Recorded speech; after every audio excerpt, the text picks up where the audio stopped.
അതുപോലെ തന്നെ ഏറ്റവും പ്രിയപ്പെട്ട കവി കുരിപ്പുഴ ശ്രീകുമാർ മാഷ് ഏതാനും നിമിഷങ്ങൾക്കകം എത്തുന്നതാണ്. അധ്യക്ഷപദം അലങ്കരിക്കാനെത്തിയിട്ടുള്ള പ്രിയപ്പെട്ട ഡോക്ടർ പ്രമോദ് കെ നാറാത്തു മാഷ്, അതുപോലെ തന്നെ നന്ദി അർപ്പിക്കാനെത്തിയിട്ടുള്ള പുഷ്പ കൊളവയൽ, എൻ്റെ എല്ലാ കവി സുഹൃത്തുക്കളെയും ഈ സംവാദത്തിലേക്ക് ഹൃദയംഗമായി സ്വാഗതം ചെയ്യുന്നു. അധ്യക്ഷപദം അലങ്കരിക്കുന്ന ഡോക്ടർ പ്രമോദ് കെ നാറാത്ത് മാഷിനെ ഹൃദയപൂർവ്വം സ്വാഗതം ചെയ്യുന്നു.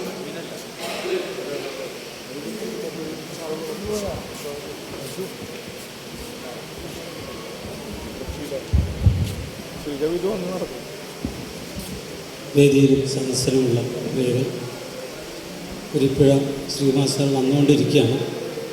അതുപോലെ തന്നെ സതീശനുമായി എത്തിക്കൊണ്ടിരിക്കുന്നതാണ് പറഞ്ഞിരിക്കുന്നത്. നമുക്കിവിടെ എത്തിച്ചേർന്നിരിക്കുന്നത് ധന്യ വേങ്ങച്ചേരിയാണ്. ധന്യ വേങ്ങച്ചേരി ഞാനും ഇപ്പോഴാണ് നേരിട്ട് കാണുന്നത്. ധന്യ കാസർഗോഡാണ് ധന്യയുടെ താമസം. കാസർഗോഡ് ജില്ലയിലെ മാവില സമുദായത്തിൽപ്പെട്ട ഗോത്ര സംസ്കൃതിയുമായി ബന്ധപ്പെട്ട എഴുത്താണ് ധന്യയുടെ ഒരു ശക്തി എന്ന് നമ്മൾ പറയുന്നത്. മാവില ഭാഷ എന്ന് പറയുമ്പോൾ സാധാരണ മലയാള ഭാഷയിൽ നിന്ന് അല്പം വ്യത്യസ്തമായി മാവിലന്മാരുടേതായ ഒരു തനത് ഭാഷയിലാണ് ധന്യയുടെ എഴുത്തുള്ളത്. എന്നാൽ മലയാളത്തിലേക്ക് അതിൻ്റെ പരിഭാഷ എന്ന നിലയിൽ ധന്യയുടെ എഴുത്തുകൾ വന്നിട്ടുണ്ട്. ഇപ്പോൾ ധന്യയുടെ ഒരു പുസ്തകം, 2 പുസ്തകങ്ങളാണുള്ളത്. ഗോത്ര പെൺകവിതകൾ, അത് എഡിറ്റ് ചെയ്തിട്ടുണ്ട്. അതുപോലെ തന്നെ മിരെ നേര് എന്നാണ് ഒരു കവിതാ സമാഹാരത്തിൻ്റെ പേര്. അതിൻ്റെ മലയാളം മുല നേര് എന്നാണ്. തികച്ചും വേറിട്ട ശക്തമായ ഭാഷയിൽ അവരുടേതായ സ്വത്വബോധത്തെ, ഗോത്രബോധത്തെയൊക്കെ അടയാളപ്പെടുത്തുന്ന കവിതയാണ്. അതിൽ പ്രധാനമായിട്ട് രാമായണം, അതുപോലെ തന്നെ കാവൽ തുടങ്ങിയ കവിതകളൊക്കെ ശ്രദ്ധേയമായ കവിതകളാണ്. ഇത്തരം കവിതകളും കവിതാനുഭവങ്ങളും കവിതയുടെ വർത്തമാനം എന്നാണ് നമ്മുടെ ഈ സെഷൻ പറയുന്നത്. നമുക്ക് കവിതയെക്കുറിച്ച് വർത്തമാനം പറയാം, അതോടൊപ്പം തന്നെ കവിതയുടെ വർത്തമാനം പറയാം. മലയാള കവിത ഏറ്റവും പുതിയ അവസ്ഥയിലെത്തി നിൽക്കുന്ന കവിതയുടെ വർത്തമാന കാലത്തെക്കുറിച്ചാണ് നമുക്ക് പറയേണ്ടത്. എവിടെയാണ് പുതിയ കവിത എത്തി നിൽക്കുന്നത്? നമുക്കറിയാം. ഏതായാലും മലയാള കവിതയുടെ പഴയകാലം എടുത്തു നോക്കിയാൽ ക്ലാസിക്കൽ, അതുപോലെ തന്നെ നിയോ ക്ലാസിക്കൽ, ആധുനികത വരെ എത്തി നിൽക്കുന്ന ആധുനികതയിൽ നിന്ന് പുതിയ കവിതകളുടെ ഒരു സ്വഭാവം, പുതുകവിത എന്ന് നമ്മൾ പറയുന്ന ആധുനികോത്തരത, പുതുകവിതയുടെയൊക്കെ സ്വഭാവത്തിലാണ് നമ്മൾ എത്തി നിൽക്കുന്നത്. രാവിലത്തെ 2 സെഷനുകളിലും അത്തരത്തിലുള്ള ചില പുതിയ കവിതയുടെ മിന്നലാട്ടങ്ങൾ നമുക്ക് കാണാൻ കഴിഞ്ഞു. ധന്യ അതുപോലെ തന്നെ ഈ പുതിയ കവിതയുടെ പ്രതിനിധിയായിട്ടാണ് നിൽക്കുന്നത്. കവിതയുടെ വർത്തമാനത്തെക്കുറിച്ച് നമുക്ക് ധന്യയിൽ നിന്ന് കേൾക്കാം. ധന്യ, സ്വാഗതം.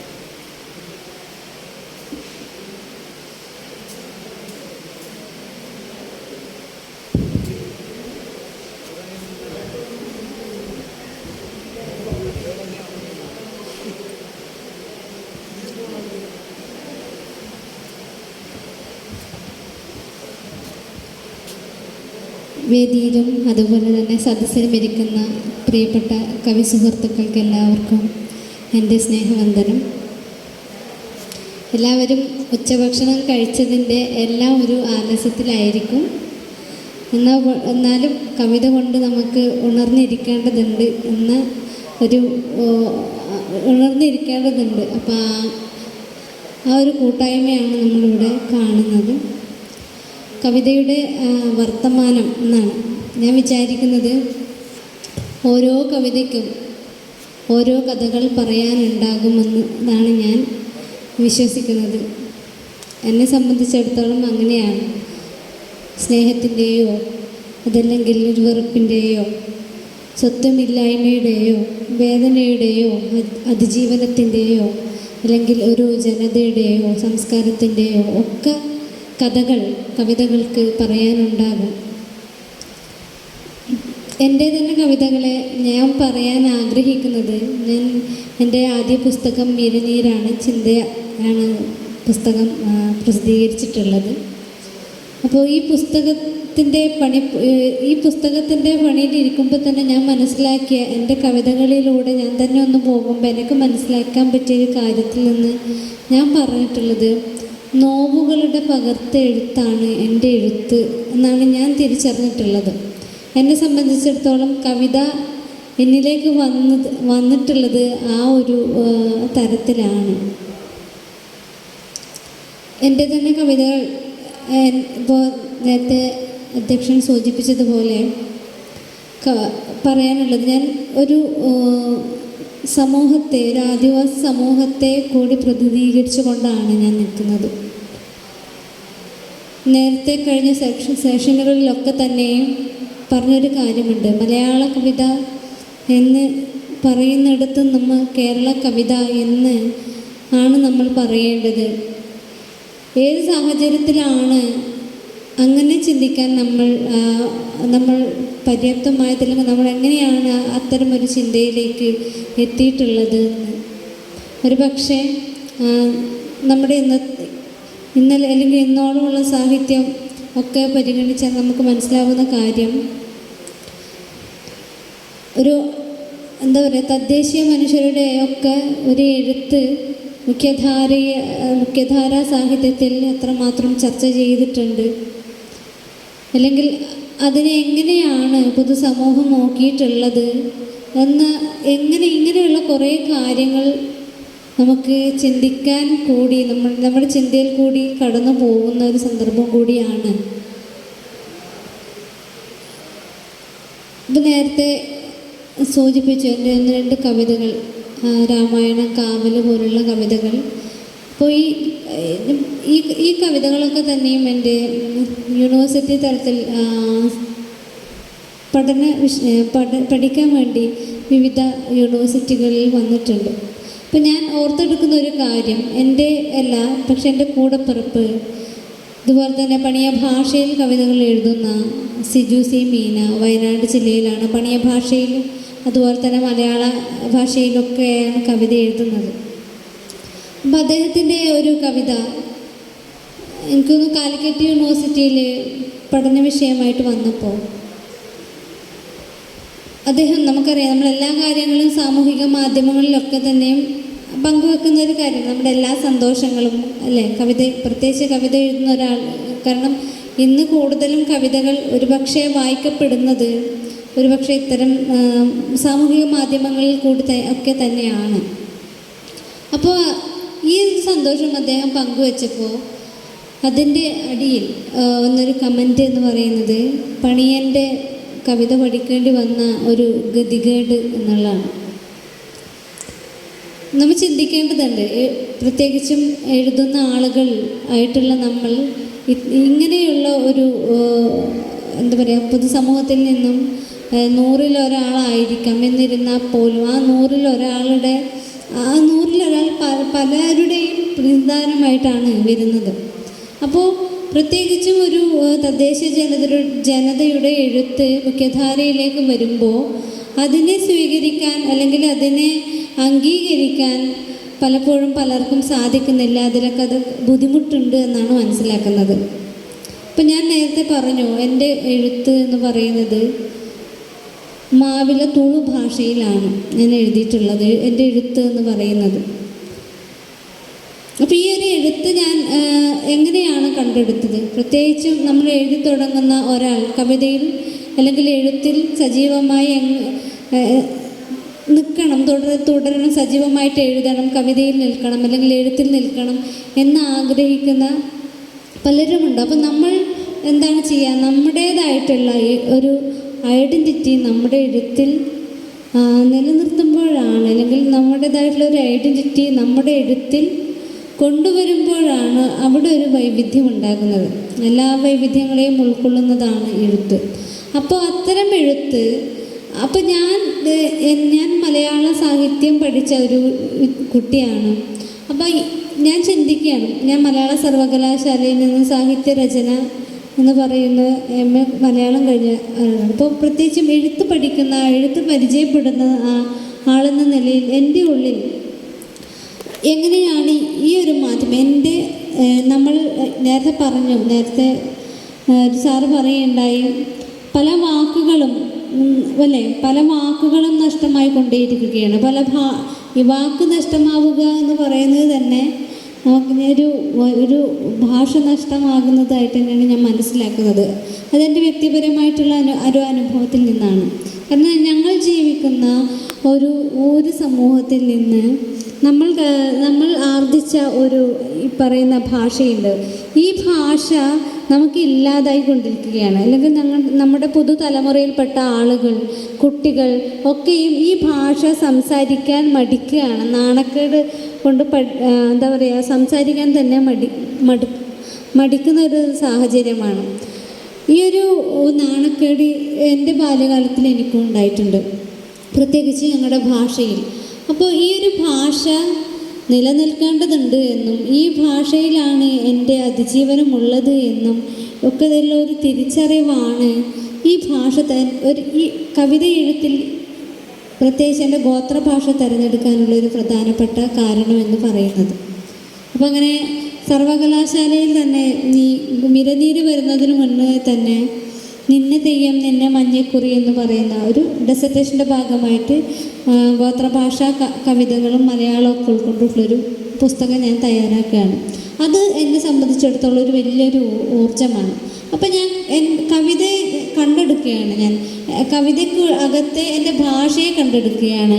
ആ ഭാഷയെ കണ്ടെടുക്കുമ്പോൾ ഞാൻ നശിച്ചുകൊണ്ടിരിക്കുന്ന എൻ്റെ സംസ്കാരത്തെ, എൻ്റെ അറിവിനെ, എൻ്റെ ഒരുപക്ഷെ എനിക്ക് പറഞ്ഞ് ബോധ്യപ്പെടുത്താൻ പറ്റാത്ത പലതിനെയും ഞാൻ എന്താ പറയുക ഓർത്തെടുക്കുകയാണ്, അല്ലെങ്കിൽ നിലനിർത്തുകയാണെന്നുള്ളൊരു തോന്നലാണ്. എൻ്റെ ഒരു കവിത, ഞാൻ നേരത്തെ പറഞ്ഞതുപോലെ കവിതയുടെ വർത്തമാനം എന്ന് പറയുന്നത് ഓരോ കഥകളാണെന്ന് പറഞ്ഞു. ഇപ്പം എൻ്റെ ഒരു കവിത ഞങ്ങളൽ എന്നാണ് കവിതയുടെ പേര്.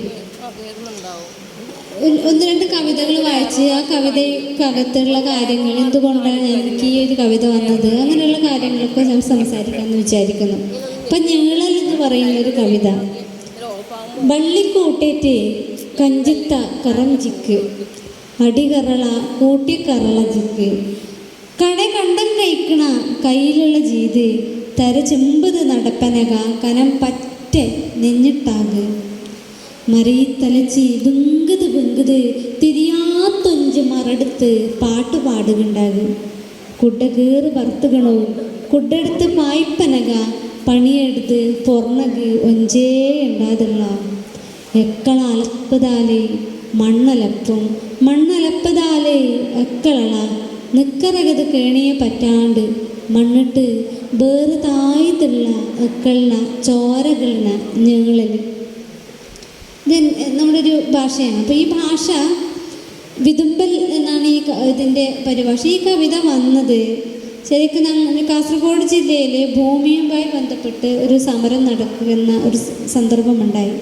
നമുക്കറിയാം, ഞങ്ങളുടേതായിട്ടുള്ള എല്ലാ ഭൂമികളും നമുക്ക് ഒരു തദ്ദേശ ജനതൻ്റെ പല ദേശങ്ങളിൽ നോക്കിയാലും ഇടമില്ലാതായിക്കൊണ്ടിരിക്കുന്ന, അല്ലെങ്കിൽ മണ്ണില്ലാതായിക്കൊണ്ടിരിക്കുന്ന ഒരു സാഹചര്യത്തിൽ കൂടെ തന്നെയാണ് കടന്നു പോയിക്കൊണ്ടിരിക്കുന്നത്. അപ്പോൾ കാസർഗോഡ് ജില്ലയിൽ നമുക്കറിയാം ക്വാറി പോലുള്ള സമരങ്ങൾ നടക്കുമ്പോൾ അപ്പോൾ ഇതിനെ ചുറ്റിപ്പറ്റി നിൽക്കുന്ന തദ്ദേശീയ മനുഷ്യർ അവിടെ നിന്ന് പുറത്താക്കപ്പെടുകയാണ്. ഇവരെവിടെയാണ് പോവുക? ജനിച്ചത് മുതൽ അല്ലെങ്കിൽ ഈ കാലം വരെയും ജീവിച്ച മണ്ണ് വിട്ടു പോകാൻ ഇഷ്ടമില്ലാത്തവരാണ് നമ്മളെല്ലാവരും.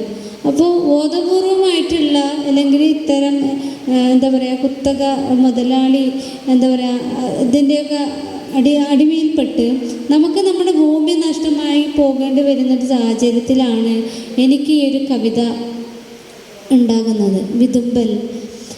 വള്ളിക്കൊട്ടയിൽ കഞ്ഞിക്കലം വച്ചു, ചോറ്റുകലവും കറിക്കലവും വച്ചു, തണ്ടൊടിഞ്ഞ തവിയും വെച്ച് തലയിൽ പേറി നടക്കുമ്പോൾ ഭാരം മുഴുവനും നെഞ്ചിലായിരുന്നു.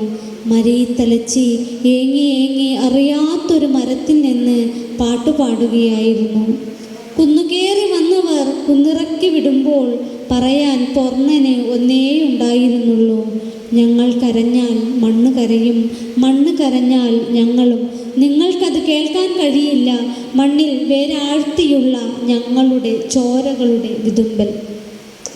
ഈ ഒരു കവിത പറയുമ്പോൾ ഞാൻ നേരത്തെ പറഞ്ഞല്ലോ, ഒരുപാട് അറിവ് അനുഭവങ്ങൾ ഞങ്ങളുടെ ഭാഷയിലുണ്ട്.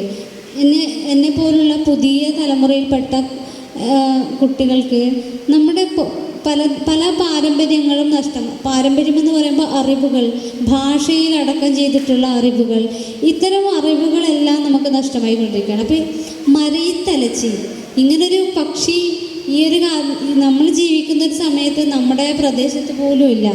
അപ്പം ഇങ്ങനെ ഒരു പക്ഷി ഉണ്ട് എന്ന് ഞാൻ അറിയുന്നത് നമ്മുടെ മുത്തശ്ശിമാരിൽ നിന്നൊക്കെയാണ്. അപ്പോൾ ഇവരുടെ പാട്ടുകളിൽ, നമ്മുടെ പാട്ടുകളിൽ, അല്ലെങ്കിൽ പാട്ട് പറച്ചിലുകളിലെല്ലാം ഇങ്ങനെ കുറേ നമുക്ക് പുതുമയാണെന്ന് തോന്നും. ഈ ഒരു പുതുമയിൽ നിന്നുകൊണ്ട് തന്നെ നമുക്ക് പഴയ കാലത്തെ അറിയുക, അല്ലെങ്കിൽ ആ ഒരു വൈവിധ്യത്തെ അറിയുക എന്നുള്ളത് പറയുന്നത് വേറിട്ടൊരു അനുഭവം തന്നെയാണ്. അപ്പോൾ ഇത്തരം അനുഭവങ്ങളാണ് എൻ്റെ കവിതയിൽ കൂടുതലും ഞാൻ ഉൾക്കൊള്ളാൻ ശ്രമിച്ചിട്ടുള്ളത്. അപ്പോൾ ഈ ഒരു പക്ഷി ഞാൻ ആലോചിക്കണം, മരയിത്തലച്ച് ഞാൻ ഊഹിച്ചെടുക്കുന്നത് അത് ചിലപ്പോൾ വേഴാമ്പലായിരിക്കുമെന്നാണ് ഞാൻ ഊഹിക്കുന്നത്. പക്ഷെ അവർക്ക് എന്താണ് ഇതെന്ന് മലയാളത്തിൽ എനിക്ക് പറഞ്ഞു തരാനും അറിയുന്നില്ല. അതെന്താണെന്ന് ചോദിച്ച് മനസ്സിലാക്കാൻ ഇപ്പോൾ കാണിച്ചു തരാൻ നമുക്ക് ആ പക്ഷി നമ്മുടെ ഭൂപ്രദേശത്ത് ഇപ്പോൾ ഇല്ല. അപ്പോൾ അങ്ങനെ ഒരു സാഹചര്യം കൂടിയുണ്ട്. അപ്പോൾ അത് ഈ ഒരു കവിതയുടെ ചെറിയൊരു ഓർമ്മയാണ്. അതുപോലെ തന്നെയാണ് എൻ്റെ ഒരു നായക്കൊതി എന്ന് പറയുന്ന ഒരു കവിതയുണ്ട്, നായക്കൊതി. ഈ നായക്കൊതി എന്ന് പറയുമ്പോൾ നമുക്കറിയാം, പലപ്പോഴും നമ്മൾ കണ്ണേറുള്ള അങ്ങനെയൊക്കെ പറയും. ഇപ്പം നമ്മുടെ ഈ കണ്ണേറ് ഒക്കെ തട്ടുന്ന സമയത്ത് നമുക്കറിയാലോ, നമ്മുടെ ഒരു നാട്ടിൻ പ്രദേശത്തൊക്കെ ചില എന്താ പറയുക, സൂത്രമോ മന്ത്രമോ അങ്ങനെ എന്തെങ്കിലും പറയാം. അപ്പോൾ നമ്മൾ ഈ ചെറുപ്പകാലത്ത് അനുഭവിക്കുന്നത് എങ്ങനെയാണ്? നേരത്തെ ഷിജ വക്മം പറഞ്ഞു, ഈ കവിത സംസാരിക്കുമ്പോൾ പറയണ്ടായി, കവിത ഇന്ന് ജനിക്കുന്നില്ല, എപ്പോഴോ ഉണ്ടായിട്ടുള്ള പല സന്ദർഭങ്ങളിൽ നിന്ന് ആയിരിക്കാം ഇന്നൊരു കവിത ഉണ്ടാകുന്നുള്ളൊരു ആ തരത്തിൽ സംസാരം ഉണ്ടായി. അപ്പോൾ ഞാൻ പറയുന്നത് ഈ നായക്കൊതി അത്തരത്തിലുള്ള ഒരു കവിതയാണ്. നമുക്കൊരു പ്രത്യേക ചടങ്ങ് ചെയ്യും ഈ ഒരു സമയത്ത്. നല്ല കുറിസി വെള്ളമൊക്കെ തയ്യാറാക്കി ഒരു പാത്രത്തിൽ കുറിസി വെള്ളം നിറച്ച് ഈ നമുക്ക് ആരാണോ കണ്ണേർ തട്ടിയിട്ടുള്ളത് അപ്പോൾ അവരെ നമ്മളിങ്ങനെ നിലത്തിരുത്തി നമ്മുടെ തല മുതൽ ചുമരിൽ നമ്മൾ വിരൽ വരെ അതിങ്ങനെ വെക്കും. അപ്പോൾ അതിൻ്റെ പ്രത്യേകതര തണുപ്പുണ്ട്. ഈ ഒരു എന്താ പറയുക, ഈ ഒരു വെള്ളത്തിൻ്റെ ഒരു പ്രത്യേകതരം തണുപ്പുണ്ട്. അത് പലതരം വിശ്വാസങ്ങളാവാം. പക്ഷെ ആ ഒരു സാഹചര്യത്തെ വെച്ചിട്ടാണ് ഞാൻ നായക്കൊതി എന്ന് പറയുന്ന ഒരു കവിത എഴുതുന്നത്. ബെങ്കുത് ബെങ്കുത് ബഞ്ചി മൂക്ക് മുട്ടയാനപ്പോ ജിക്കളക് കൊതി കൂടുകണതാണ്ട് പണ്ടക് കുറുതി നീര് തരെടുത്തേക്ക് 6 വരെ തൊടുത്ത് പറഞ്ഞക അത് ബഞ്ചി ചൂത് പറന്ന് നെണ്ടിപ്പിക്കണ മൊട്ടാമുളങ്ങേണ്ട പണ്ടേ തെളിപ്പും ചറമ്പ് കൊള്ളി ഒടുങ്ങണ മാതിരി എന്ത് ചാന്ത് കൊതി, നായ്ക്കൊതിയാ, പൂച്ചക്കൊതിയാ, കൂളിക്കൊതിയാ, കോടിപ്പുറത്ത് നൂർന്ന് പൊക്കണ കുയ്യാനള കൊള്ള തൊറിച്ചൂത് നിന്തിപ്പനക പള്ളെടുത്ത് തോത്തുകണ നൊമ്പലത്ത കിള പെയ്ത്ത് ജിക്കള് പണ്ടുക് എന്ത് റെഡ് കാറുകളുള്ള ഒഞ്ച് നായിന കൊതി. നമുക്കൊന്നും മനസ്സിലായിട്ടില്ല എന്നറിയാം. എന്നാൽ പോലും നമുക്ക് ഈ ഭാഷ കേൾക്കുമ്പോഴുണ്ടാകുന്നൊരു ഇമ്പം ഉണ്ടാകുമെന്ന് ഞാൻ വിചാരിക്കുന്നു. അപ്പോൾ ഈ കവിത നായക്കൊതി. വീർത്ത് വയറ് മൂക്ക് തൊടാറായപ്പോൾ അവൾക്ക് കൊതി പിടിച്ചതാണെന്ന് പറഞ്ഞു. കുരുതി വെള്ളം തല മുതൽ പാദം വരെ തൊട്ട് വരുമ്പോൾ വയർ നോക്കി അവൾ പഴുപഴുത്ത മുട്ടാമുളിങ്ങി എന്ന് പറഞ്ഞു ചിരിക്കും, ചുള്ളിക്കമ്പുകൾ ഒടിഞ്ഞ പോലെ. ഇതെന്തു കൊതി? നായക്കൊതിയോ, പൂച്ചക്കൊതിയോ, പ്രേതക്കൊതിയോ? പിന്നാമ്പുറത്ത് നുഴഞ്ഞു പോകുന്ന കുഴിയാന വേഗം വഴിതിരഞ്ഞു നിൽക്കുമ്പോൾ പള്ളയിൽ നിന്നും മുളച്ച വേദനയുടെ തൈ പറിച്ച് അവൾ പിറുപിറുത്തു. ഇത് 2 കാലുകൾ മാത്രമുള്ള ഒരു നായയുടെ കൊതിയാണ്. ഇത് 2 കാലുകൾ മാത്രമുള്ള ഒരു നായയുടെ കൊതിയാണ്. ഇങ്ങനെ പിന്നൊരു കവിതയും അതിൻ്റെ അനുഭവങ്ങളും ആയിട്ടാണ് പോകുന്നത്. നിങ്ങൾക്ക് ബോറടിക്കുന്നുണ്ടെങ്കിൽ പറയണം. ഉപ്പിൽ കയത്ത് പൊനട്ട് ജപ്പനക എന്ന് പറയുന്ന കവിതയാണ്. പൊനം കൃഷി പാരമ്പര്യത്താൽ പൊനം കൃഷി ചെയ്തു വരുന്നൊരു സമൂഹമാണ് ഞങ്ങളുടേത്. ഇപ്പോൾ ആ പൊനം കൃഷിയും അതുമായിട്ട് ബന്ധപ്പെട്ടിട്ട് കാര്യങ്ങളൊന്നും ഇപ്പം ഇല്ല. എന്നാൽ പോലും നമ്മൾ പരമ്പരാഗതമായിട്ടുള്ള പാട്ടുകളിൽ പറയുന്നത് പോലെ അല്ലെങ്കിൽ മുത്തശ്ശിമാർ പറഞ്ഞു തന്നതുപോലെയുള്ള കുറേ കാര്യങ്ങൾ, കരിമ്പിരിക്കോരെന്ന് പറയുന്ന ഒരു തെയ്യമൊക്കെ ഇതിൻ്റെ ഇതിവൃത്തമായിട്ട് നമുക്കുണ്ട്. അപ്പോൾ ഈ ഉപ്പിൽ കയറ്റ് പൊന്നിട്ട് ജപ്പനക, ഈ കവിത കണ്ണൂർ യൂണിവേഴ്സിറ്റീൻ്റെ സിലബസിലുള്ള ഒരു കവിത കൂടിയാണ്. പെരുക്കണ ബഞ്ചിക കിട്ടെ പൊനം നെല്ല് ചെന്നെല്ല് ത്വാരി ചാമ പൊനം കഴിക്കണ അതേ അരുവറ്റെ കണ്ടം കയത്ത് മാറ്റുക പൊക്കിള് വള്ളി.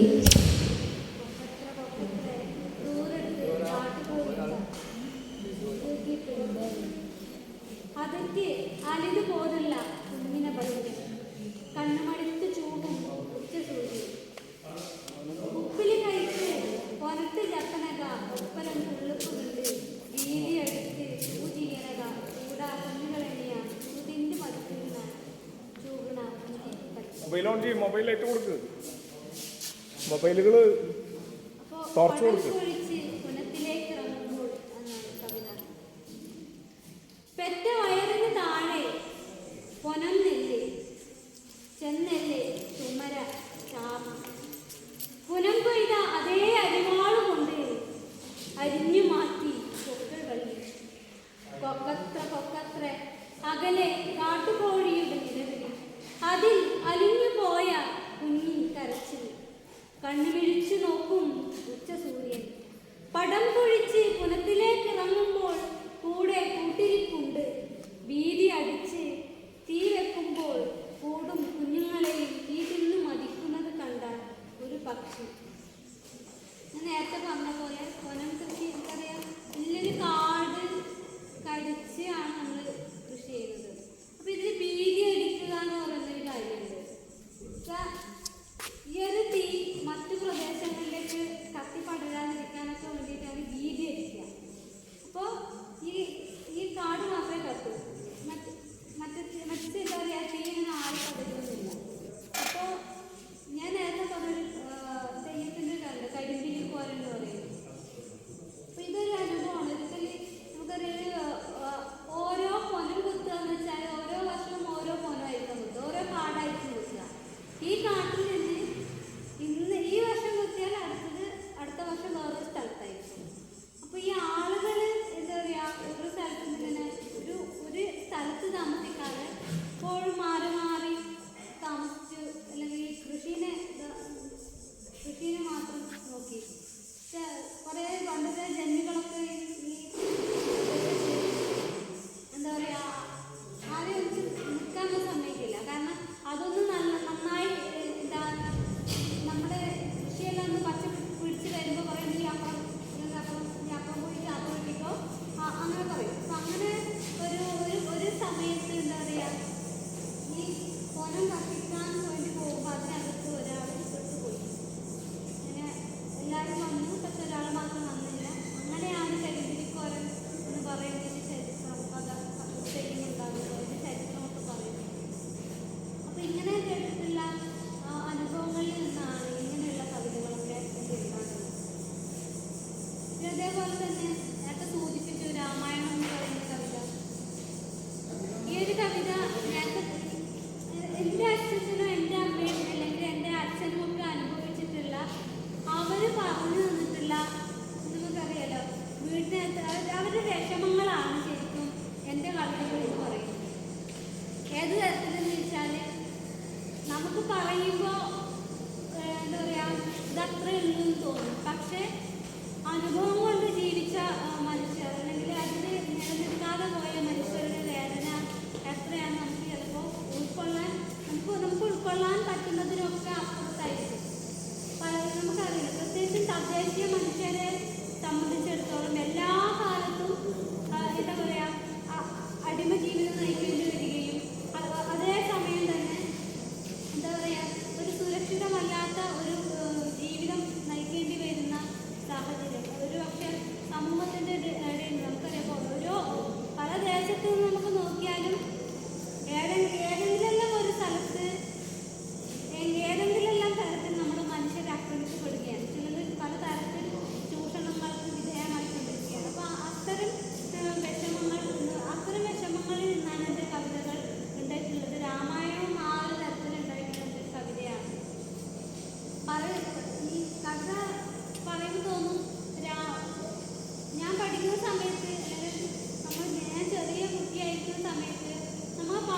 അല്ലെങ്കിൽ തോട്ടിൽ നിന്ന് ഞണ്ട് പിടിച്ചിട്ടുള്ള കറുത്ത രാമൻ, അല്ലാത്ത രാമൻ എനിക്കറിയില്ല എന്നാണ് ഞാൻ എൻ്റെ രാമായണം എന്ന് പറയുന്ന ഒരു കഥയെ പറയാൻ ശ്രമിച്ചത്.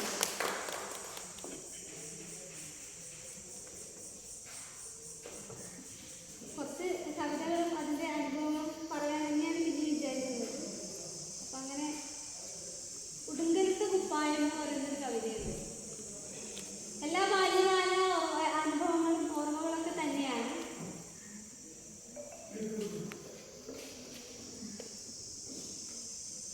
കാരണം ഞാൻ പഠിക്കുമ്പോൾ നമുക്കൊരു സുരക്ഷിതമായിട്ടുള്ളൊരു വീട് എന്ന് പറയുന്ന ഒരു ഇതുണ്ടായിരുന്നില്ല. കാരണം നമ്മൾ അല്ലെങ്കിൽ അപ്പുറത്തെ വീട്ടിൽ പോയി കിടക്കുക അങ്ങനെയൊക്കെ ആയിരുന്നു. ഞാൻ അധികവും ഹോസ്റ്റലിലാണ് പഠിച്ചത്. പക്ഷെ ഹോസ്റ്റലിലേക്ക് പോകുന്നതിന് മുൻപ് പോലും ഒരു സുരക്ഷിതമായിട്ടുള്ളൊരു വീട് നമുക്ക് ഉണ്ടായിട്ടില്ല. അപ്പോൾ ആ സ്ഥലത്ത് എന്താ പറയുക, നമുക്ക് നമ്മുടേതായിട്ടുള്ള നോട്ട് ബുക്ക് അല്ലെങ്കിൽ ടെക്സ്റ്റ് ബുക്ക് ഇങ്ങനെ കാര്യങ്ങളും നമുക്ക് നമ്മൾ ആഗ്രഹിക്കുന്ന പോലെ വൃത്തിയിലോ ഒന്നും നമുക്ക് സൂക്ഷിക്കാൻ അന്ന് പറ്റിയിരുന്നില്ല. അപ്പോൾ പലപ്പോഴും പല പാഠപുസ്തകം ടീച്ചർ പഠിപ്പിക്കുമ്പോൾ പല പാഠപുസ്തകത്തിൽ പേജുകൾ ഉണ്ടാവില്ല.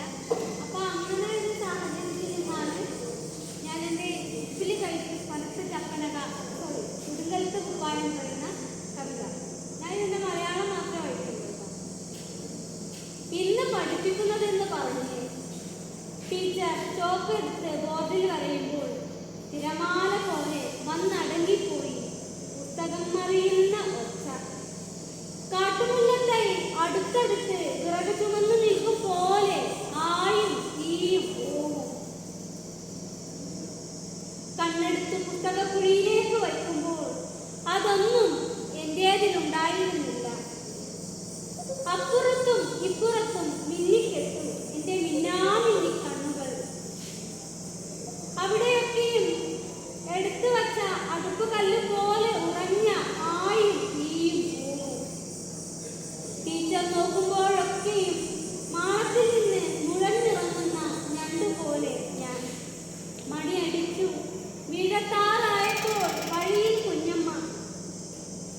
മടി നിറയെ ഉറുക്കാൻ തലയിൽ ചുള്ളി വിറക്. വിറകിനുള്ളിൽ ഉണക്കമീൻ കുഞ്ഞിന് കുപ്പായമായിട്ടുള്ള എൻ്റെ ആയും തീയും പോവും. അതാ പോകുന്നു തോട് കടന്ന് കുഞ്ഞമ്മയ്ക്കൊപ്പം. അതാ പോകുന്നു തോട് കടന്ന് കുഞ്ഞമ്മയ്ക്കൊപ്പം.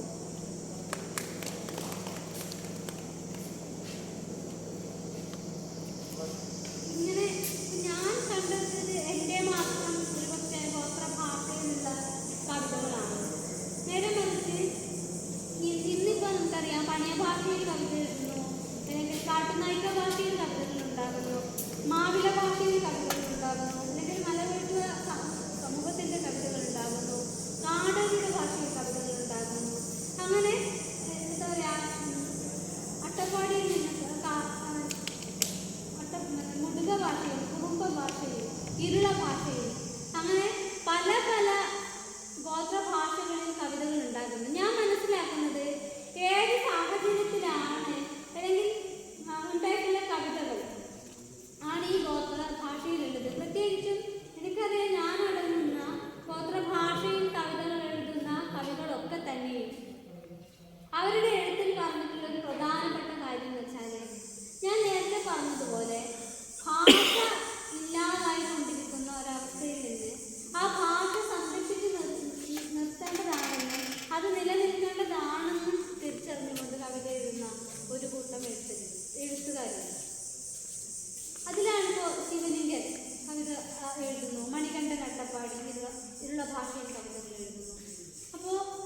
അപ്പോൾ ഞാൻ മനസ്സിലാക്കുന്നത് ഇത് കേവലം ശിവലിംഗത്തെ മാത്രം എഴുത്തുകൾ കാണുന്നതല്ല, കാണുന്ന ഒരു കാര്യമല്ല.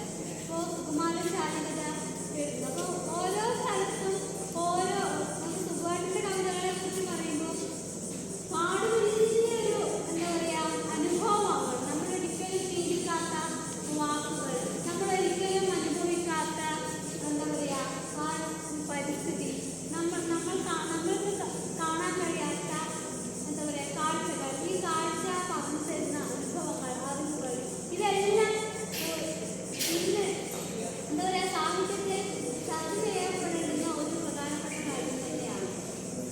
അതേസമയം തന്നെയാണ് സ്ത്രീകളുടെ എഴുത്തുകൾ, പ്രത്യേകിച്ചും ഗോത്രത്തിനകത്ത് നിന്ന് എഴുതുന്ന സ്ത്രീകളുടെ എഴുത്ത്. ലിജിന കൽമേനിയുടെ പട്ടയ കള്ളാത്ത് എന്ന് പറയുന്നത് ഈ പറയുന്ന പോലെ അവകാശങ്ങൾ ഏത് തരത്തിലുള്ള നമുക്കറിയാം, നമ്മുടേതായിട്ടുള്ള ഭരണഘടന നൽകുന്ന അവകാശങ്ങൾക്കുള്ളിൽ നിന്നാണ് നമ്മൾ ജീവിക്കുന്നതെന്നൊക്കെ നമുക്കറിയാം. പക്ഷേ എന്നിരുന്നാൽ പോലും നമ്മുടെ സമൂഹം എത്രമാത്രം പ്രാപ്തി നമുക്ക് തരുന്നുണ്ട് ഇങ്ങനെ സംസാരിക്കാനും, അതായത് നമുക്ക് നമ്മുടേതായിട്ടുള്ള അവകാശങ്ങൾ നേടിയെടുക്കാനും ഒക്കെ എന്നുള്ളതാണ് കവിത സംസാരിക്കുന്നത്. പട്ടയക്കാലാത്ത് കവിത പറയുന്നത്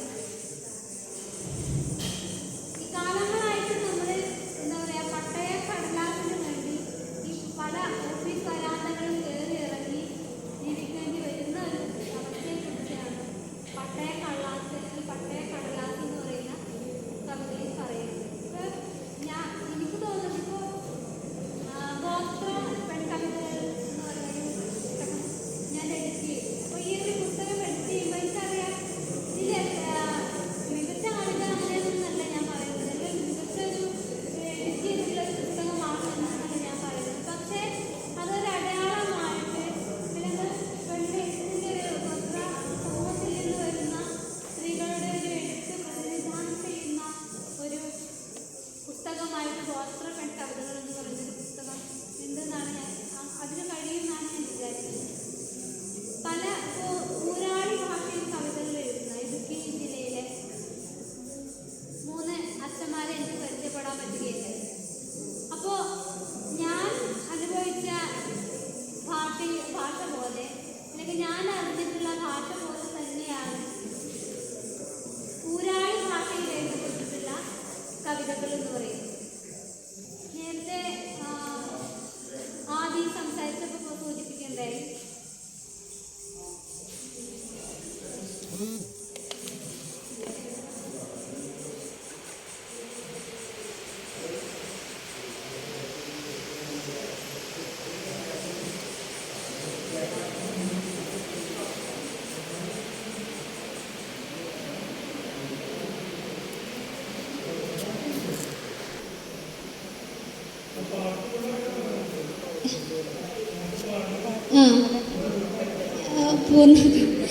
ഇത് ഗംഗാധരൻ തേവൻ എന്ന് പറയുന്ന ഒരാൾ ഭാഷയിൽ കവിതകൾ എഴുതിയിട്ടുള്ള ഒരച്ഛൻ്റെ പാട്ടാണ്. അപ്പോൾ ഇതാണ്: ആറ്റുകല്ലിലാമരത്തിൽ ആറ്റുവഞ്ചി പൂമരത്തിൽ ആറ്റുനൂറ്റു കാത്തിരിക്കും മാറ്റു പൊന്മാനേ, കാത്തു കാത്തു നീയിരിക്കും നിന്റെ നാഥനെന്നു വരും. കാറ്റങ്കതിൽ കാറ്റു വന്നു കാലനവൻ കൊണ്ടുപോയോ, കാറ്റ് വന്നു കാലനവൻ കൊണ്ടുപോയോ. വേനൽ ചൂടും പോയകന്നു വേനൽക്കാറ്റ് മഞ്ഞും വന്നു, വേനൽ ചൂടും പോയകന്നു കോടക്കാറ്റ് മഞ്ഞും വന്നു. കാത്തിരുന്നു മെയ്യലഞ്ഞു നാഥനിന്നകന്നിടുന്നു, കാത്തു കാത്തു മെയ്യലഞ്ഞു നാഥനിന്നകന്നിടുന്നു. ആറ്റുകല്ലിലാമരത്തിൽ ആറ്റുവഞ്ചി പൂമരത്തിൽ ആറ്റുനൂറ്റു കാത്തിരിക്കും മാറ്റു പൊന്മാനേ. കാലമേറെ കാത്തിരുന്നു ആറ്റിലഞ്ഞി കൊമ്പുലഞ്ഞു, ചൂടു നിന്ന പൂവുതിർന്നു നീയും ഇന്നൊരേകയായോ. ചൂടു നിന്ന പൂവുതിർന്നു വരുന്നു നീ ഇന്നു രേഖയായോ, ഇങ്ങനെയാണ് ഈ ഒരു കവിത ഉള്ളത്. അപ്പോൾ എന്ത് മാത്രം ഒരു എന്താ പറയുക കവിത ഒരു കാവ്യാത്മകമായിട്ടാണ് നമുക്ക് പക്ഷേ നമ്മൾ ഈ പറയുന്ന പോലെ പ്രാഥമിക വിദ്യാഭ്യാസം പോലും ഇല്ലാത്ത ഒരാളാണ് നമ്മളിങ്ങനെ ഈ ഒരു തരത്തിൽ എഴുതിയത് നമുക്ക് ചിന്തിക്കാൻ പറ്റില്ല. അപ്പോൾ അത്രയും മനോഹരമായിട്ട് കവിതയെ സമീപിക്കുന്ന ആളുകളാണ്. അപ്പോൾ ഈ തരത്തിൽ ഭാഷ ഇതിൻ്റെ പ്രത്യേകത തന്നെയാണ്. പിന്നെ വലിയൊരു സാധ്യത തന്നെയാണ്. ഞാൻ നേരത്തെ ഗോത്രഭാഷയെ എൻ്റെ ഭാഷ പറഞ്ഞ പോലെ 4 വരി ഭാഷ അറിയാൻ വേണ്ടി മാത്രം. പൊമ്മാലയും കോവാലനും എന്ന് പറഞ്ഞാണ് കവിതയുടെ പേര്. അപ്പോൾ ഇത് സംഭാഷണ രൂപത്തിലാണ് ഈ ഒരു കവിത വരുന്നത്. ചേരിയിലെത്തട്ടിലൊരായത്തും കാടുണ്ട് നെയ്യം മണന്തോടി പൊമ്മാലെ, ഇല്ലിക്കുമ്പത്തിലരിവടി കൊള്ളടിച്ചാനന്ദം കൊള്ളാടി പൊമ്മാലെ, താനെന്നും തുള്ളാടി പൊമ്മാൽ, കൂടെ നാനും കൂടാത്തുള്ള പൊമ്മാലെ, കുഞ്ഞിപ്പീരായത്ത് തീക്ക് വന്നപ്പം ചാരത്ത് തുള്ളിയ കോവാല, മുട്ടമൂല കണ്ട് മോതിര കൈ കണ്ട് മോഹം കാണന്തട കോവാൽ, നീയും തന്നെത്താൻ തുള്ളൻ്റെ കോവാല.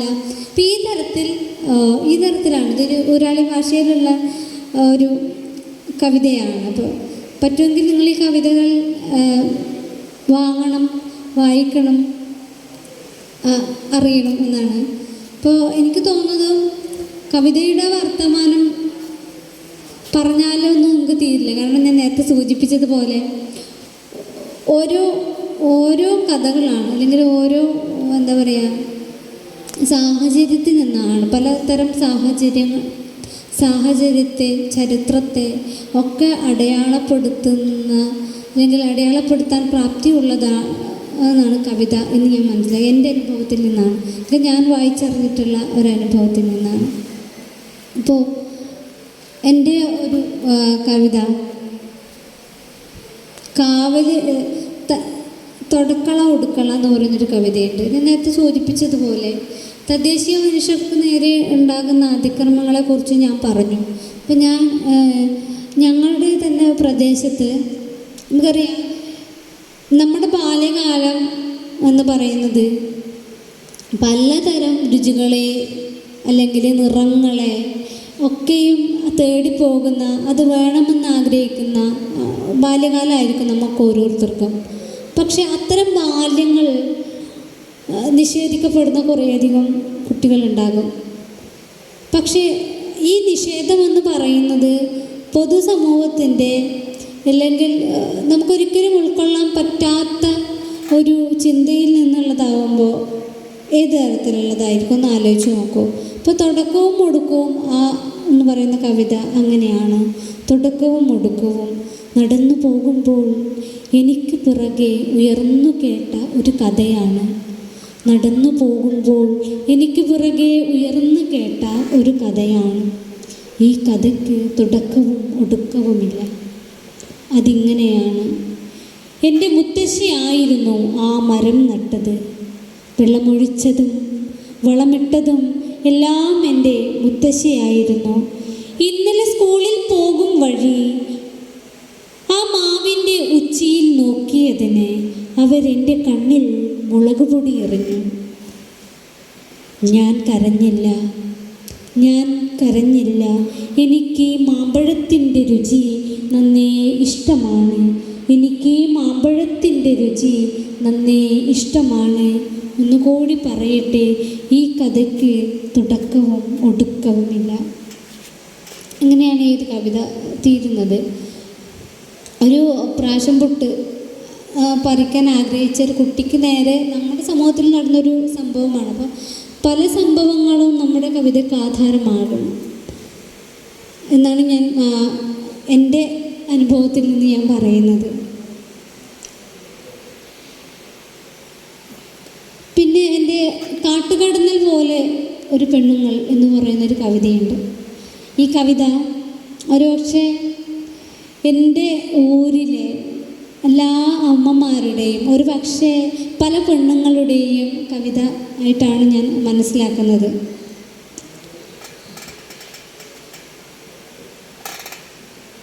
ചിറ്റമ്മയുടെ വീടിന് മുകളിൽ ചോയിച്ച് തൂങ്ങി മരിച്ച കശുമാവുണ്ട്. ആ മരത്തിനടിയിൽ വിറക് കൊത്താൻ ചെന്നു വരും. ചെന്നു വരുമ്പോൾ കുമ്പയും വെള്ളച്ചിയും പുറകിൽ തന്നെയുണ്ടാകും. മുറുക്കാൻ തിന്ന് നാരും നരയും പെറുക്കുകയും കുഴിച്ചും ചെയ്യുമ്പോൾ അവരെല്ലാം പറയും, ഒറ്റയ്ക്ക് ചാപ്പയിൽ കഴിയുന്ന മാണിക്കം പിന്നെയും മദ്യപിക്കാൻ വന്നവനോടൊപ്പം റാക്കു കുടിച്ച് അരങ്ങത്തിയുടെ ഭർത്താവ് അവളെ അടിച്ചും കുനിച്ചും കഞ്ഞിയും കലവും തോട്ടിൽ എടുത്തെറിയുന്നത്. രാക്കോഴിയുടെ കൂവൽ പോലെ അവളുടെ കരച്ചിൽ ഇരുട്ടിൽ തങ്ങുന്നത്. ഒറ്റയ്ക്ക് ചാപ്പയിൽ കഴിയുന്ന മാണിക്കം പിന്നെയും മദ്യപിക്കാൻ വന്നവനോടൊപ്പം കൂടെ കിടന്നത്. ഗർഭം ചുമന്ന് പിന്നെയും തനിച്ച് തന്നെ ആയത്. എഴുത്തു പഠിക്കാനായി പറഞ്ഞു വിട്ട കുട്ടികൾ ആരും കാണാതെ കുറ്റിക്കാടിന് ചേർന്ന് മൂത്രമൊഴിച്ച് തെങ്ങുകുഴിയിൽ ഒളിച്ചിരുന്നത്. പുലർക്കാലെ എണീറ്റ് മാക്കം കള്ളുകുടിക്കാൻ പോകുന്നത്. ഷാപ്പിൻ്റെ മുറ്റത്ത് വലിച്ചു കളഞ്ഞ ബീഡിക്കുറ്റിയെടുത്ത് വലിക്കുന്നത്. ചപ്പില സിനിമ കാണാൻ പോയപ്പോൾ അവിടുന്ന് ഒരുത്തൻ തോണ്ടിച്ചിരിച്ച് നുഴഞ്ഞു പോയത്. വഴിയിൽ തന്നെ കിടന്ന് അവൻ പോകും വണ്ടി തടഞ്ഞ് പൊനം കത്തിയും ചൂലും കരിക്കലവും പിടിച്ചും തൊട്ടുമുള്ള ഉള്ളം കൈയിലെ ഉസിര് പറഞ്ഞു കൊടുത്തത്. മാസക്കുളി വന്ന ദിവസം തൊണ്ട വരണ്ട് 3-4 ദിവസം ചായ്പിലെ കോഴിപ്പേൻ കടികൊണ്ട് ഉറങ്ങാതെ ഉണർന്നിരുന്നതിന് ശേഷം മറ്റാരും എലുമ്പിച്ചിയുടെ 3-ാം കുളി കാണാത്തതിനെ കുറിച്ച് അങ്ങനെ എല്ലാം പറയും. ചികഞ്ഞും മാന്തിയായാലും എല്ലാവരുടെയും വയറ് നിറക്കും അവർ, കാട്ടുകടന്നൽ പോലെ കൂട്ടം കൂടുന്നവർ. എന്നെ സംബന്ധിച്ചിടത്തോളം ഈ കവിത നമുക്കറിയാം, പല നമ്മുടെ ഒരു വീടും അല്ലെങ്കിൽ നാടും അതിനകത്തെ പെണ്ണുങ്ങളും ഒക്കെ ജീവിക്കാൻ പ്രയാസപ്പെടുന്നത്, പലതരത്തിലും പ്രയാസപ്പെടുന്നുണ്ട്.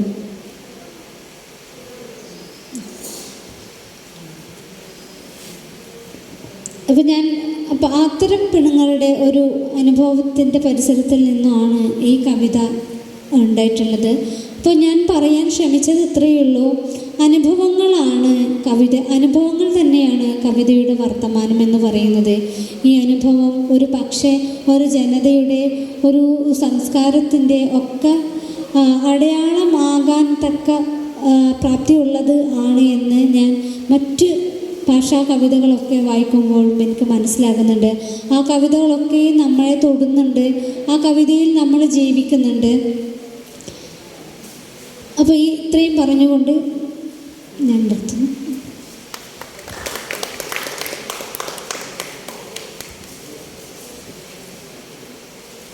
വളരെ ശ്രദ്ധയോടുകൂടി നമ്മൾ മനസ്സിലാക്കേണ്ട മലയാളത്തിലെ അടിയാള ജനതയുടെ കീഴാള ജനതയുടെ ഒഴിവാക്കപ്പെട്ട ജനതയുടെ എഴുത്ത് ജീവിതത്തിലേക്കാണ് ധന്യവങ്ങച്ചിരി നമ്മളെ ശ്രദ്ധ ക്ഷണിച്ചത്.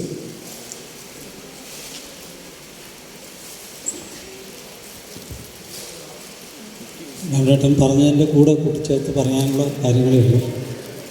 അരികുവൽക്കരിക്കപ്പെട്ട ജീവിതത്തെ, അവരുടെ ഭാഷയെ എങ്ങനെയാണ് കാവ്യഭാഷയായി കൊണ്ടുവരിക എന്നുള്ള വലിയ ഒരു ചരിത്ര ദൗത്യമാണ് ധന്യ ഏറ്റെടുത്തിട്ടുള്ളത്. ധന്യ പറഞ്ഞ ഗോത്രഭാഷയുടെയൊക്കെ ജീവിതം നമ്മുടെ കവിതയിൽ, നമ്മുടെ പാഠപുസ്തകങ്ങളിലൊക്കെ നിറഞ്ഞു നിൽക്കുന്നതിലേക്ക്, മുഖ്യധാരയിലേക്ക് വന്നു എന്നുള്ളത് ഏറെ സന്തോഷകരമാണ്. ഇത്തരം കവിതകളുടെ ഒരു പ്രചരണം എന്ന് പറയുന്നത് നമുക്കറിയാം. ആ കവിതയുടെ പുസ്തകത്തിൻ്റെ ഘടന ചിന്തയാണ് പ്രസിദ്ധീകരിച്ചിട്ടുള്ള. ആ പുസ്തകത്തിൻ്റെ ഘടന നോക്കിയാൽ അറിയാം. അതിൽ മലയാളവും പിന്നെ ആ ഗോത്രഭാഷയിലാണ് ആ കവിത വന്നിട്ടുള്ളത്. ഏതായാലും അഭിനന്ദനങ്ങൾ. തന്നെ അടുത്ത കവിത അവതരിപ്പിക്കാൻ വേണ്ടി നമുക്കിവിടെ എത്തിയിരിക്കുന്നത് സതീശൻ മോറായി. എൻ്റെ കണ്ണൂർ ഒരു നാട്ടുകാരാണ് നമ്മൾ. അതുകൊണ്ട് തന്നെ അതിൻ്റെ ഒരു സ്നേഹവും അടുപ്പവും അല്പം കൂടുതലുണ്ട്. എനിക്ക് തോന്നുന്നു കവിതയുടെ വർത്തമാനം എന്ന് പറയുമ്പോൾ 2 തരത്തിലാണ്. കവിതയെക്കുറിച്ചുള്ള വർത്തമാനമാവാം, ഇത്ര വരെ മലയാള കവിത എത്തി നിൽക്കുന്ന കവിതയുടെ വർത്തമാനവും പറയാം.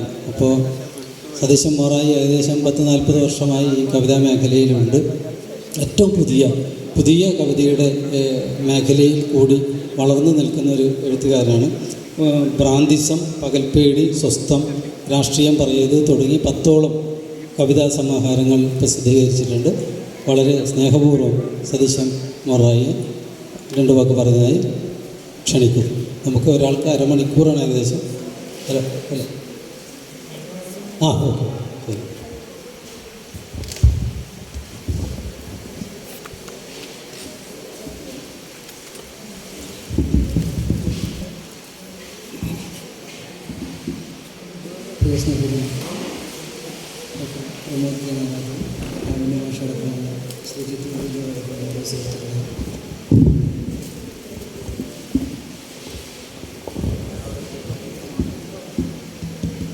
കവിതയുടെ വർത്തമാനം എന്ന സെഷനിൽ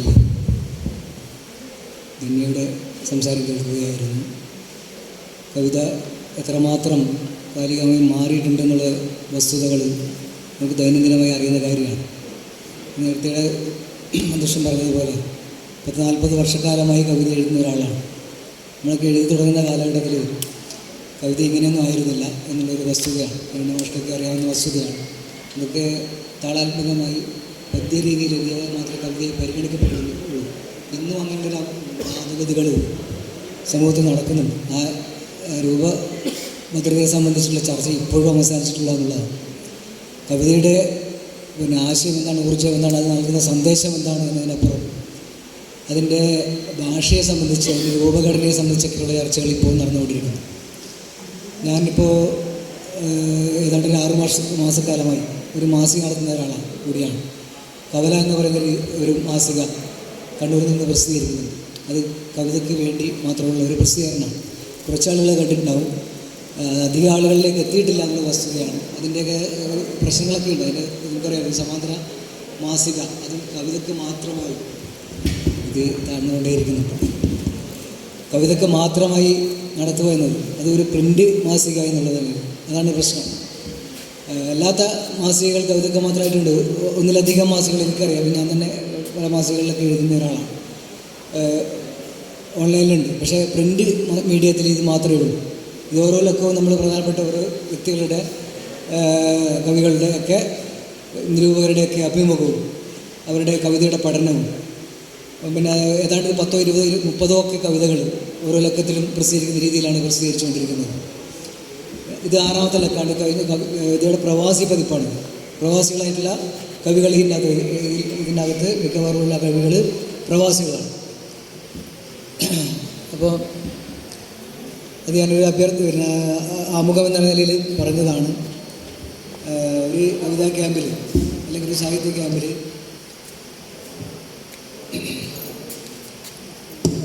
ഇങ്ങനെയൊരു പ്രസിദ്ധീകരണം പരിചയപ്പെടുത്താനുള്ളത് തീർച്ചയായും അഭിലഷണീയമാണെന്ന് ഞാൻ വിചാരിക്കുന്നത്. കുറച്ച് കോപ്പികൾ ഞാൻ കൊണ്ടുപോയിട്ടുണ്ട്. പരിചയപ്പെടാൻ വേണ്ടി ഞാനൊക്കെ സൗജന്യമായിട്ട് വെക്കും.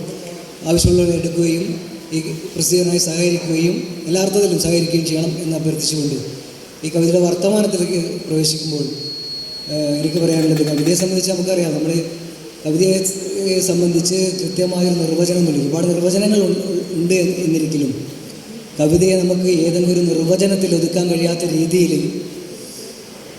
ഉള്ള ഒന്നാണ് എന്നുള്ളതാണ് വസ്തുത. അതെല്ലാവർക്കും എഴുതുന്ന എല്ലാവർക്കും കൃത്യമായി ബോധ്യപ്പെടുന്ന കാര്യവുമാണ്. ഓരോരുത്തർക്കും ഓരോ രീതിയിലാണ് കവിത എന്ന് നമുക്കറിയാം. ഓരോരുത്തരും അവരുടെ അനുഭവം, അവരുടെ വായനയിലുള്ള അനുഭവം, നേരിട്ടുള്ള അനുഭവം, അങ്ങനെ പല അനുഭവങ്ങൾ അവരുടെ വെളിച്ചത്തിൽ അവർ കവിത എഴുതുന്നത്. അവർ വ്യത്യസ്ത രീതിയിലാണ്, വ്യത്യസ്ത ശൈലിയിലാണ്.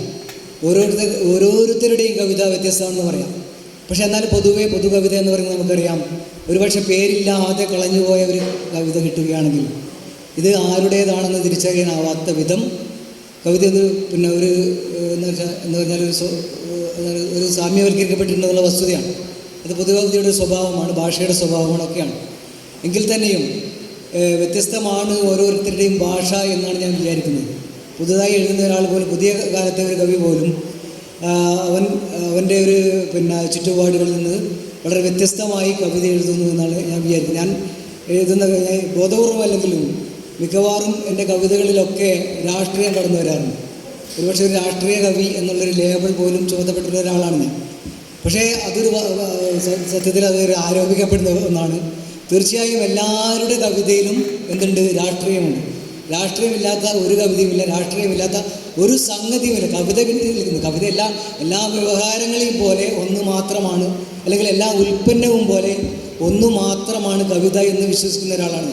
കവിത എന്ന് പറഞ്ഞാൽ അങ്ങനെ ദൈവികമായി ലഭിച്ച ഒരു വരദാനമാണോ സിദ്ധിയാണോ എന്നൊന്നും എനിക്ക് അഭിപ്രായമില്ല. അത് നിക്കോണാർ പാറ പറഞ്ഞതുപോലെ, ലാറ്റിൻ അമേരിക്കൻ കവി പാറ പറഞ്ഞതുപോലെ അത് നമുക്കൊരു അലങ്കാര വസ്തുവല്ല. അലങ്കാരമാകുമ്പോഴാണ് ഇത്തരം വിഷയങ്ങളൊക്കെ വരുന്നത്. അതൊരു അവശ്യ വസ്തുവാണ്. നമ്മുടെ ജീവിതത്തിന് അവശ്യ വസ്തുവായി തീർന്ന ഒന്ന്. നമ്മൾ നിത്യജീവിതത്തിൽ അരി പോലെ പഞ്ചസാര പോലെ നിത്യജീവിതത്തിന് ആവശ്യമായ ഒന്നാണ് കവിത എങ്കിൽ കവിത തീർച്ചയായും മനുഷ്യൻ്റെ സാധാരണ മനുഷ്യൻ്റെ ജീവിതത്തോടൊപ്പം ചേർന്ന് പോകേണ്ട, അവൻ്റെ പ്രശ്നങ്ങൾക്ക് പരിഹാരമാകേണ്ട ഒന്നാണ് എന്ന് വിചാരിക്കുന്ന ഒരാളാണ് ഞാൻ. തീർച്ചയായും അങ്ങനെയാണ് നിങ്ങൾ പലരും വിചാരിക്കുന്നത് എന്നാണ് ഞാനും വിചാരിക്കുന്നത്. അങ്ങനെ വിചാരിക്കാനാണ് എനിക്കിഷ്ടം. അല്ലാതെ നമ്മളെ ഉപരിതല പ്രശ്നമായി എന്തെങ്കിലുമൊക്കെ ഭാവനാത്മകമായി ഒരു കാക്ക വന്ന് ഇരുന്നപ്പോൾ ചില്ല അനങ്ങി എന്ന് പറയുന്ന കവിതയോട് വ്യക്തിപരമായിട്ട് എനിക്ക് താല്പര്യമില്ല. അതും കവിതയാണ് എല്ലാം എന്നുള്ള അർത്ഥത്തിലല്ല. പക്ഷേ എന്തെങ്കിലും ഒരു സാമൂഹ്യ പ്രയോജനം അല്ലെങ്കിൽ സാമൂഹ്യ ദൗത്യം കവിതയ്ക്ക് ഉണ്ടായിരിക്കണം എന്നാണ് എൻ്റെ ഒരു ധാരണ, എൻ്റെ ഒരു വിചാരം, എൻ്റെ ഒരു വിശ്വാസം. ആ അർത്ഥത്തിലുള്ള ചില കവിതകൾ വായിച്ചുകൊണ്ട് അതിലേക്ക് കടക്കാം എന്നാണ് ഞാൻ വിചാരിക്കുന്നത്. ഞാൻ നേരത്തെ പറഞ്ഞതുപോലെ ഭ്രാന്തിസം എന്ന് പറയുന്ന പുസ്തകത്തിൽ ഞാൻ പുസ്തകം കൊണ്ടുവന്നിട്ടില്ല. ഒരുപാട് രാഷ്ട്രീയ കവിതകളാണ് ഞാൻ എഴുതി തുടങ്ങിയത്. ഞാൻ കൃത്യമായി ഓർക്കുന്നത് ദേശാനി വാരികയിലാണ്. അന്ന് സഫ്ദർ ഹാഷ്മി ഏതാണ്ട് 32 വർഷം മുമ്പാണ് അദ്ദേഹം കൊല ചെയ്യപ്പെട്ടത്. ഇന്നത്തെ ഭരണകൂടമല്ല, നമുക്കറിയാം അന്ന് ഏതായിരുന്നു ഭരണകൂടം എന്നൊക്കെ നിങ്ങൾക്കറിയാം. ഇന്നത്തെ അത്രയും ധാരാളമല്ലെങ്കിലും അന്നും അധികാരത്തിൽ കൈയായിരുന്ന ഒരു ഫാസിസ്റ്റ് ശക്തി തന്നെയായിരുന്നുള്ളത് തർക്കമൊന്നുമില്ല. സഫ്ദർ ഹാഷ്മി തെരുവീതികളിൽ സാധാരണ തൊഴിലാളികളെ സംഘടിപ്പിച്ചപ്പോൾ അതിനെ എന്താ പറയുക കത്തിമനോട് അപ്പോൾ അന്ന് എഴുതിയിട്ട് ഒരു കവിത ദേശാന്റെ വാരികയിൽ അച്ചടിച്ചു വന്നത് അസ്തമിക്കാത്ത സൂര്യൻ എന്നതല്ല. നിത്യദുഃഖത്തിൻ നെരിപ്പോടിൽ വെന്തുരുകി നമ്മളുടെ പകലുകൾ അസ്തമിക്കുമ്പോഴും അസ്വസ്ഥതകൾ രാത്രികൾ നമ്മളെ പത്തിനി വർത്തി വന്നാക്രമിക്കുമ്പോഴും. ഇങ്ങനെയാണ് കലാത്മകമാണ്. ചോരവാർന്നൊഴുകി നീ വീണൊരത്തെരുവിന്റെ മൂലയിൽ വന്നരങ്ങേറുന്നു പിന്നെയും നമ്മളാ നാടകം. പിന്നെ നീളവരിയാണ് കുറച്ചേരുവല്ല. മാനസിക ആശി ഇദ്ദേഹത്തിൻ്റെ വിധവ എന്ന് പറയുന്നത് രക്തസാക്ഷിയുടെ ഭാര്യ വിധവയെ കാണാൻ. ആ നാടകം 3-ാം ദിവസം ആ തെരുവിൽ തന്നെ അരങ്ങേറുന്നു. അതിൻ്റെ ഒരു പശ്ചാത്തലത്തിലാണ് ആ വരികൾ. പിന്നീട് കവിതകളിലെല്ലാം തന്നെ ബോധപൂർവമോ അബോധപൂർവമോ രാഷ്ട്രീയം കടന്നു വന്നിട്ടുണ്ട്. രാഷ്ട്രീയം വരിക എന്നുള്ളത് അക്കാലത്തൊക്കെ കവിതകളിൽ ഒരു മോശം സംഗതിയായി കരുതിയിരുന്നു. ഇന്നങ്ങനെ ആരും കരുതുന്നില്ല. ഇന്ന് രാഷ്ട്രീയം ഇല്ലാതെ പോകുന്നതാണ് കവിതയുടെ ന്യൂനത എന്ന് വിചാരിക്കുന്ന ആളുകളാണ് കൂടുതൽ എന്നാണ് ഞാൻ വിചാരിക്കുന്നത്. 1-2 കവിതകൾ ചൊല്ലാം. ഈ കവിതകൾ പലതും സമകാലിക രാഷ്ട്രീയവുമായി ചേർന്ന് നിൽക്കുന്നതും നാട്ടിൻപുറത്തെ ചെറിയ സംഭവങ്ങളിലും നാടോടി കഥകളിൽ നിന്നൊക്കെ ഇഴപിരിച്ചെടുത്തതുമാണ്. എൻ്റെ നാട്ടിലൊരു നായ ഉണ്ടായിരുന്നു, ചിരിക്കുന്ന നായ എന്നാണ് എന്ന് പറയുന്നത്. നമുക്കറിയാം മനുഷ്യന്മാർ മാത്രമേ ചിരിക്കുന്നു നമുക്കറിയാം. പക്ഷേ ഈ പറയുന്ന നായ ഒരു ചൊണ്ടുകൊട്ടുന്നൊരു സ്വഭാവമുണ്ട്. ചിരിക്കുന്നതിൻ്റെ ഒരു പ്രതീതി ഉണ്ടാക്കുന്ന ഒരു സ്വഭാവമുള്ള നായയായിരുന്നു.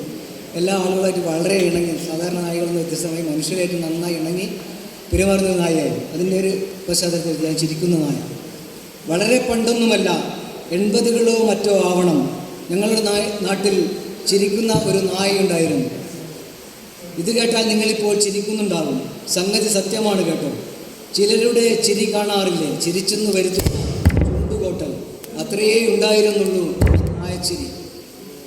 എങ്കിലും ഞങ്ങളതിനെ ചിരിക്കുന്ന നായയെന്ന് വിളിച്ചു. ആർക്കു നേരെയും അവൻ കുരച്ചില്ല, ആരെയും കടിച്ചില്ല. വഴിയിൽ കാണുന്നവരോടെല്ലാം ചിരിക്കുകയും വാലാട്ടുകയും മാത്രം ചെയ്തു. ഒരിക്കലൊരു പാതിരാത്രിയിൽ യജമാനൻ്റെ വീട്ടിൽ ഒരു കള്ളനെത്തിയപ്പോഴും ചിരിക്കുന്ന നായ അസാധാരണമായൊന്നും പ്രതികരിച്ചില്ല. ഒരുപക്ഷെ ഈ കള്ളൻ നാളെ എൻ്റെ യജമാനനാവില്ലെന്ന് ആര് കണ്ടുവെന്ന ദാർശനിക വിചാരത്തിൽ അവൻ ഉറക്കം നടിച്ചു കിടന്നു.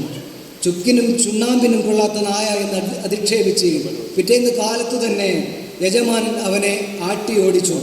വീട് വിട്ടിറങ്ങിപ്പോയ ചിരിക്കുന്ന നായയിൽ നിന്നാണ് ഞങ്ങളുടെ നാട്ടിൽ പിന്നീട് നായക്കുറുക്കന്മാരുടെ വംശമുണ്ടായത്. അവിടെയാണ് ഞാൻ ഉദ്ദേശിക്കുന്ന വസ്തുത. നമ്മളൊക്കെ നായക്കുറുക്കന്മാരായി സങ്കരവർഗമായി തീർന്നൊരവസ്ഥ ആണ് പുതിയ കാലത്ത് ഉണ്ടാവുന്നത് എന്നാണ് ഞാൻ വിചാരിക്കുന്നത്.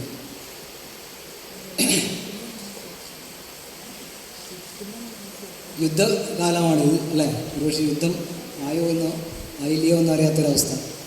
പലസ്തീൻ യുദ്ധകാലത്ത് എഴുതിയിട്ടുള്ളൊരു യുദ്ധം വരക്കുമ്പോൾ എന്നൊരു കഥ.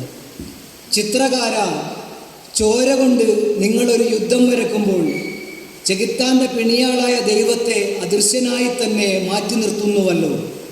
ചോര തളം കെട്ടി കട്ട പിടിച്ചിരുണ്ടുപോയ തെരുവോരത്ത് തകർന്ന കെട്ടിടാവശിഷ്ടങ്ങൾക്കിടയിൽ കുടുങ്ങിപ്പോയ നിലവിളികൾ, തലനാരിഴക്കി രക്ഷപ്പെട്ടവൻ്റെ കണ്ണുകളിലെ നിസ്സഹായതയിലല്ലോ നീ വരച്ചിരിക്കുന്നത്.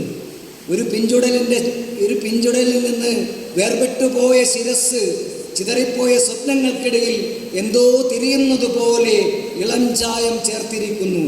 അവളുടെ ഉടഞ്ഞുപോയ കളിപ്പാട്ടം ഉരണ്ട ചോരയോടെ തന്നെ കിടക്കുന്നു. തീഗോളങ്ങളുടെ വെളിച്ചവും പുകച്ചിലുകളുടെ ഇരുട്ടും കടും നിറത്തിൽ പകർത്തിയെടുത്ത് പ്രത്യാശയുടെ ഒരു തുണ്ട് സൂര്യവെട്ടം, ഒരു ചൂണ്ടുവിരൽ, ഒരു പൂമ്പാറ്റ ചിറക്, ഒരു പൂവിതൾ, അവിടെ പലസ്തീൻ മരിക്കുന്നില്ലെന്ന് നീ എഴുതി വച്ചിട്ടുണ്ടല്ലോ. അത്രയും മതി. ഇവിടെ പലസ്തീൻ എന്നുള്ളത് നമുക്ക് വേണ്ടി മാറ്റി പറയാം.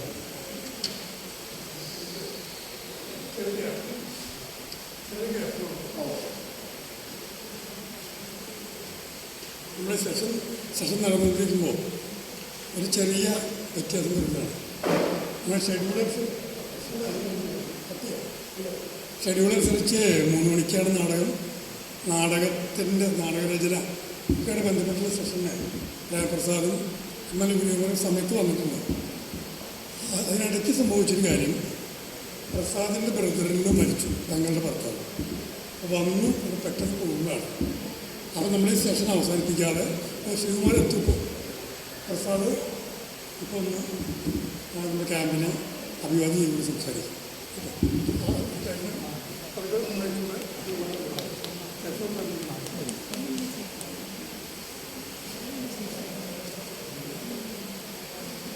സുഹൃത്തുക്കളെ, നാടകരചനയെക്കുറിച്ചുള്ള സെഷൻ എന്തായാലും തുടരും. ഈ പരിപാടിക്ക് ശേഷം നേരത്തെ രാവണേട്ട് സൂചിപ്പിച്ച പോലെ പെട്ടെന്ന് എനിക്ക് പോകേണ്ടതുകൊണ്ടാണ് ഞാൻ 2 കാര്യങ്ങൾ സൂചിപ്പിക്കാം. എന്തായാലും ഇങ്ങനൊരു സെഷൻ